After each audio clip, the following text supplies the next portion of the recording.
I'm doing well. How are you guys? I'm great. We're really excited to have you on here and talk about the upcoming season and what you guys are going to be able to do coming up. So, first thing I want to talk about is last season and what this team was able to accomplish. So what impressed you most about the team's achievements last season? To be honest, last year was really about the team being bought in. They are an amazing group of young women that we were excited just to embark on a new journey. Having Jordan Webster step up, having Matea Bryant step up, having Ryan Walters step up and lead the program to raise a new standard for UC women's basketball, we were really, really excited to have. Yeah, Coach, you had a lot of patience last year when you were so tight in these close games where you just lost by a free throw, you lost by a ball that went out of bounds, that just everything was so tight. And yet the grind for you all never stopped. And then all of a sudden, the switch started to happen. You started getting some wins. You started getting some confidence. Talk about the grind and the grit of this team. And also, how does that carry over to what you're trying to do this year? Yeah, it really started last year during the summer. We talked about progress over perfection. We have some really bright student athletes here that really want to be high achieving, which is amazing. But basketball is an imperfect game. So we really stress just attacking it every single day, being relentless in our process, staying disciplined to our rules, our values, and what we're focused on. And that really led us to a good result last year. Now moving forward, obviously we have some returners that were around, played a big part in that season last year. So having them kind of support our new people coming in have been amazing. So for us, we're excited for that progress moving forward, and just trying to raise the standard for UC women's basketball. Yeah, this team is going to look a little bit different this year, right? You return one starter in Michaela Rose, lose Jordan Webster to the transfer portal, figuring out how to replace that production there. What can we expect from you guys? Who's stepped up to the plate so far? Yeah, so Michaela Rose has been great. Had a great offseason. We're excited about her progress moving forward. We also have Seneca Hackley, Northern Colorado, dead-eye shooter. We have Gemma Cutler, who's come in, who's been a big shot blocker, rebounder, great inside presence for us. And then we also have our returning guards like Zoe Tillery, Jordan Marshall, who had a great offseason and are excited to step up into the roles. Coach, I'd love to know kind of what style of ball, now that you've kind of settled in and you've seen this conference, you've learned a lot. You've been, last year you told us we're just soaking it all in and you're learning as much of these players. So what has to happen for UCR to be able to get right up there and stay in the mix week in, week out? Because what we know about this conference, Brad, is that everybody's playing tough teams in the preseason non-conference to get ready for the Big West. Yeah, obviously it's going to start on the defensive end. That's the first thing. Last year, we picked up the tempo pressure-wise, so just allowing our defense to create offense, making teams stress out their offense and try to, create some level of havoc. And then, allowing that momentum to kind of carry us through. Obviously, we have a tough tough non-conference. That's going to really prepare us for where we're heading into this year. So we're really excited about that. On top of the new people that we have in that are, we're just really excited about their progress that they're making to show the Big West that we're here moving forward. You mentioned Seneca Hackley, who you got in the transfer portal this offseason from Northern Colorado, averaged 9 points per game there last year. What does she bring to the squad, and what was your kind of approach in searching through the portal and finding her? Yeah, so number one, we really look for players that will fit into our culture, fit in basketball-wise, and then are great human beings. She fit all of those on top of that high academic student. So her being in a master's program, was a no-brainer for us. But with that, her three-point shooting, her veteran leadership, being at Florida Gulf Coast and being in Northern Colorado, it just adds a level of experience that we need losing Jordan Webster, Matea Bryant, Ryan Walters. So we're really excited about just what presence she's going to bring on and off the court for our program. Esther Mataran's coach also too, a member of that U5 Spanish national team. We know what she can do as well. She's got to be a key returner, and sometimes teams have X factors. Could she potentially be that X factor for you? Absolutely. Esther is one of the best ball screen defenders in the league. On top of that, she worked really hard this offseason, just improving her offense again, being more efficient, being more consistent. So we're definitely expecting her to be an X factor for us night in, night out. And then also just having a veteran leadership. She is a voice in our practice. She's a voice in games. And so we're excited for her progress this year. After last season's WNIT appearance, first one since 2016, what's the kind of culture and the message that you're trying to instill in this locker room and the culture that you're trying to bring to this program? Yeah, number one, we're committed on and off the court to just being the best student athletes we can be. Number two, compete. We want to step onto the floor. We want to have a presence offensively and defensively. And then number three, just we want to be as connected as possible. It's a long season, it's a long grind, and we just want to make sure our student athletes are putting their best foot forward, enjoying the experience of being a student athlete. Coach, it's always interesting to talk to coaches around the nation about how they feel about certain things. And the landscape of college sports has really, really changed. A lot of movement, every day. And, it'll look different tomorrow than it did today. And some teams have the NIL, some teams really get into that portal. I mean, there's just so many things happening. And also the nature of the student athlete has changed, personalities and kind of how they've come through their younger childhood and grown up. And I'm wondering, what are some of the biggest positive takeaways that you are seeing with student athletes today in a landscape that can be very tough, very difficult to navigate? Social media is really wicked, can be very difficult, put a lot of pressure on student athletes. What are you seeing as some of the positive takeaways that might be included from some of the experiences of your own teams? So number one, I would say just emotional IQ. They understand what is going on with each other, and they want each other to have a really, really good experience and a good time on and off the court. So that's something that's number one, amazing. Next thing, obviously, with social media, them having control and being able to take control of their own brand. That's been something that's been remarkable. You're watching student athletes that there's nothing to do with per se sports, but be able to build their brand as young women. That's just a unique experience that just was not there previously. And then on top of that, just growing the brand of women's basketball. That part has been just amazing to see and excited to be a part of. How exciting is this right now as a time to be in women's basketball, right? Going along with growing the brand and growing the national presence of women's basketball, just how exciting of a time is this right now to be, a head women's basketball coach? It's a blessing. Number one, obviously, the trust of TR, but then on top of that, making my parents proud, seeing my mom smile, seeing my support group, really just be here. It's amazing to be able to lead these young women through a time that's just transformative. So to be a part of that and to support them through it has been, just so exciting and just happy to be here.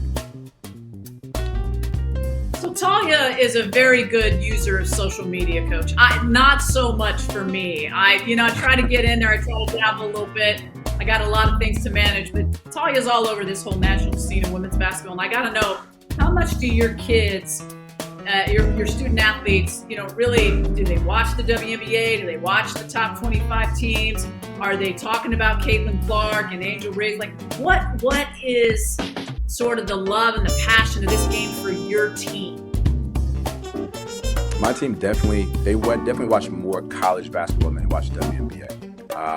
But as it's been growing, obviously the highlights through social media have been amazing. Even just sharing simple things of if somebody ran a good play, being able to share those things. Those things are super, super, just obviously exciting. Then on top of that, just the love and the passion of knowing that they're in something that they love, they're watching college basketball, top 25. When we played USC last year, just those experiences are just life altering. Guys, I'm Gen Z. That's why I got it. It's like a rite of passage for me to be on social media so much. Like, you're right. I gotta do it. You're There's no way around it. There's no way around it. But it is just such an exciting time. It's like, even, people who I know that had never watched women's sports before are tuning in to every single women's college basketball game right now. And it's just such an exciting time to be a part of this. But I asked someone this earlier too, because while there's a lot of good things happening in women's basketball right now, there's a lot of change too, right? And if you were in charge of everything having to do with women's basketball, anything in the world, what is one thing that you would look to change? That's tough.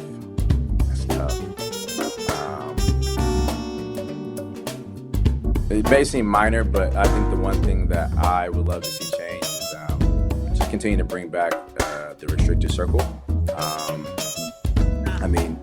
Athletes are jumping, they're more athletic, they're finishing in a variety of ways, Euro stuff and different things. So just being able to give them just that space to be able to be an athlete would be amazing to bring back. Absolutely. Well, thank you so much for joining us today, Coach. It has been a pleasure getting to know you and getting to talk to you, and hopefully we'll get to talk again soon. Again, Mike, what you've done, man, I know that's not an easy job. Listen, I know that is one of those jobs that people talk about as being a tough job, and what you've done is really admirable and remarkable since taking over for David Patrick a few years ago. So congrats on that. Congrats on having maybe the best player back in the league. I don't know. Barrington Hargis is pretty damn good, isn't he? Yeah, I've been trying to coach against him the last 3-4 practices, and it's really hard to stop him. So he is very good. I was really fortunate to have a really good point guard my first 3 years as head coach, and Zion Pullen and Barrington Hargis has given me a lot of those feels early on here in the fall. Just has really good command, is very confident coming out of last year, and the team really looks to him, and I think he's made a jump. Hey, Coach, talking about last year, how about that momentum? You guys didn't start out the way you wanted to, but then you finished, I believe, 8-3 to close out the season. You finished 500 in regular season play, and then you get to the Big West quarterfinals. You come back from almost 20 down to beat Bakersfield, Cal State Bakersfield. Do you feel like this momentum, especially with 4 returning starters that you guys have coming back? That's unusual. Do you feel like the momentum is going to continue at the start of the year here? Yeah, I think no question about it, and it carried over in the spring, summer, and our fall work. I think that what we took out of it was just that there was some real substance and resiliency, because it was the first losing season I've had in my 4 years as head coach, and we were at one point 3-8 in Big West play and trying to figure it out. And my first time I had these 2 little guards in Barrington Hargis and Isaiah Moses. I was really spoiled my first 3 years. I had a 6'4" point guard and a 6'5" shooting guard. So I had to call my mentors, figure it out. We made some adjustments, and I think that they proved that they could face adversity, and they walk around. I think that 8-3 momentum is real. They do have a different swagger and attitude than other teams I've had in the past. And this team really believes in each other. They went through some really hard times. We had a 4-game losing streak. All 4 of those games, we had double-digit leads in the first half, and that led to our 3-8 start. And for them to bounce back, I think they just have some real belief in who they are as a team, and those 4 returning starters was everything. That's what I spend my time on is NIL, is trying to retain these guys. And but credit to our community and our donors that they wanted to retain this team. They saw something at the end of the season to believe in, and they really helped. All right, so you mentioned the 3 letters, not me. So I'm gonna follow up on NIL there. How much does it play in at this level? Because we know, listen, Coleman Hawkins over at Kansas State, Great Allison Moore, who's at Washington now. We're talking guys making in the neighborhood of $2 million. Obviously, we know you're not dealing with that. But how much time are you investing in NIL when 3 years ago, Mike, you were investing 0? You were coaching your team, you were recruiting. Now it's coaching, recruiting, and donors and dinners and asking for money over and over and over. Like, tell people about the landscape and how it's changed. Yeah, thank goodness I had, I left real estate to coach, and all of a sudden I'm not coaching anymore. I joke around. I don't know if it's a joke, but 50 to 70% of my time at times in the off season is spent on this. And my whole mentality, and it's kind of the way that we've operated here. I got a great athletic director in Wes Millett. I really do believe one of the best in the West Coast. We just don't make excuses. So as far as NIL, when that came to fruition over the last 2-3 years, and we were kind of dealing it, we were able to keep Zion for 4 years. Zion Pullen, before he went to Florida, and made $1 bazillion over there. I just say we got to compete. We got to compete at this. We got to try really hard. And I think our guys just appreciated it. I think that they knew that we were having events, and like you said, I'm going to dinners for whatever the check may be and asking. But what my sales pitch was, do you like what you've seen? We got the Big West Freshman of the Year and retention. In my 4 years as head coach, we lost one undergraduate transfer in 4 years. So most of the guys have been graduate transfers, and I'm always okay with that. Guys graduate, we've done our job. So retention was really the sales pitch, and people rallied around it from April on and gave us a chance to retain these guys. And we'll see what we got. But I got a lot of confidence in this group, and I think a lot of that has to do with just these guys, these 4 starters that closed the season were playing 30-plus minutes a game down the stretch, and we didn't have the depth that we did last year, that we do this year.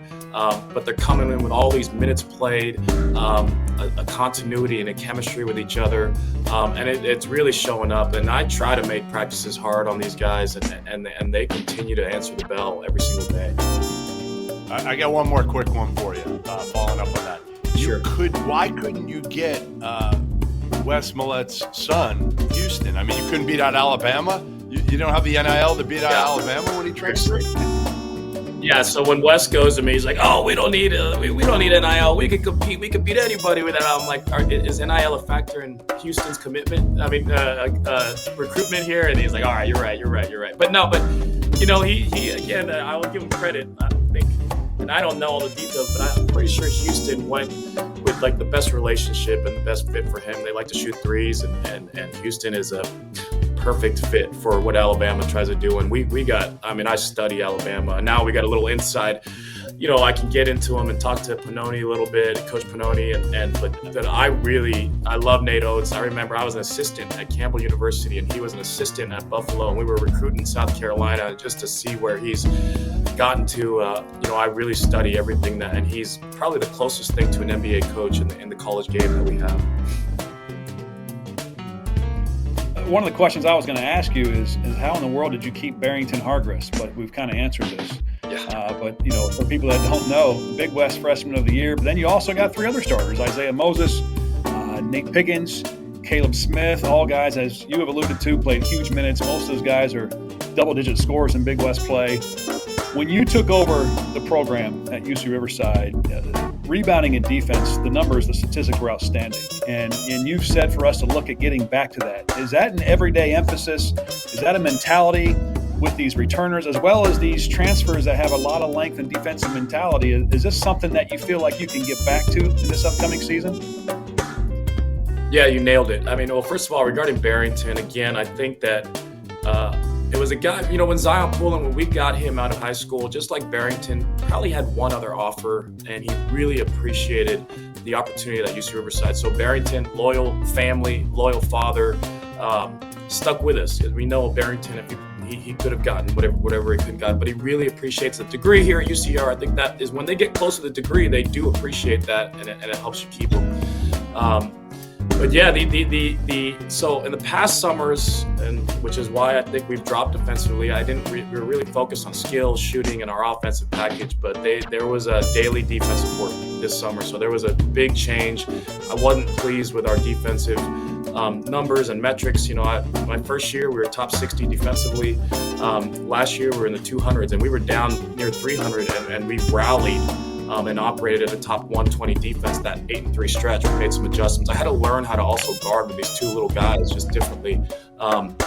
But we made a big jump, and their defense has been a huge emphasis. Like, we got to get back to that. I was getting on the guys today. We have got to get back. If you want to win this league, you have to be a top 80 offense and a top 80 defense, because that's where it's going with when Irvine or Santa Barbara, or you have to be top 80 in both. So we are working really hard. We've been a top 60 defense before, and we got to get that done this year. I think that the returners are good. We have good size, but I think that you're right. That in the transfer portal, we were able to snag Joel Armatrading from Cal Poly, and he was the number 1 shot blocker per Ken Palm per minute in the league. And I think that adds we were missing rim protection last year, so that adds rim protection. I think Parker Strauss from Northwestern is going to be somebody to keep an eye on. He's just a versatile wing from didn't play at Northwestern, came back home. He's an Orange County kid, our first Orange County recruit, which is a big deal here at UCR, and he is completely bought in, and he is all over the place.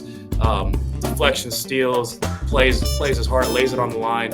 And then you're right, we added size again with another transfer portal, and Rikus Schulte from Davidson. And we got a couple freshmen from Australia, 6'10", and 6'11", Jack Whitbourne, freshman from Australia. You'll be hearing his name a lot. And then there's a 6'10" player, Abbas Bodija. So again, that's kind of been our secret sauce, where we get some size.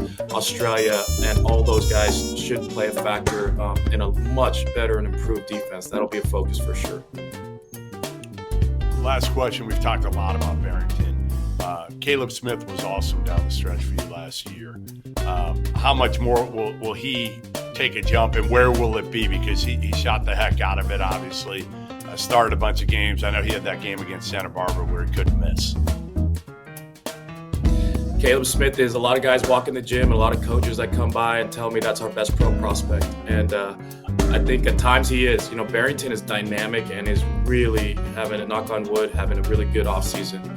But Caleb Smith is a guy that I think that if you watch the games down the stretch, and Isaiah Moses was a leading scorer for most of our season, the little point guard from Alaska, very good player. But Caleb gives us a 4-man inside and out, and he's very comfortable. He went to Damien High School, was coached by the great Mike LeDuc. And Caleb was a post player back then, and just really, the thing is, in his first 2 years, in the redshirt year, he grew 2 inches. He went from 6'7" to 6'9", and developed this 3-point shot that he's got a lot of confidence in. So Caleb's a guy that we can play through. We can cause hopefully rotations, and hopefully they're force double teams. And I think Caleb, you nailed it. I think Caleb's going to be the other guy that should really make teams have to scheme against. And I think between Barrington, Caleb, Isaiah, Nate Pickens, but I think there's a lot of pieces and weapons there to score. But Caleb also defensively, he's 6'9", he's big, he's a power forward, a true power forward that can move his feet. And that's where I think the defensive numbers started to go up down the stretch last year, playing a big 4 like that. And that's always been kind of the identity of us, being big in the front court.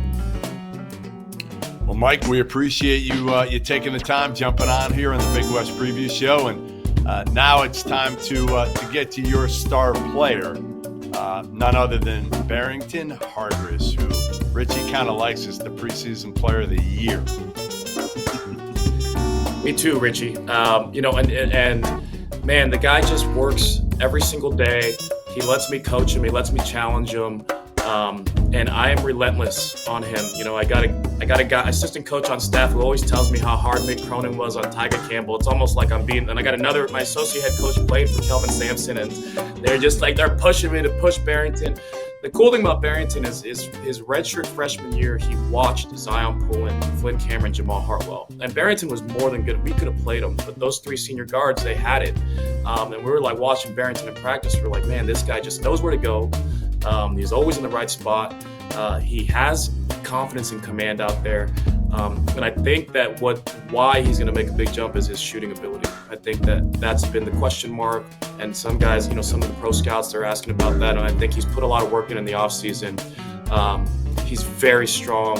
And the other part is he's a two-way player. He is willing to defend and rebound. And he was our best defender last year as the point guard. And that means that he's guarding the other team's usually scoring guard, whatever it is, or the head of the snake. So that's the best part about Barrington. He's a two-way player, but very excited about him, and he's working his tail off, and that really makes it easy to coach the rest of the guys.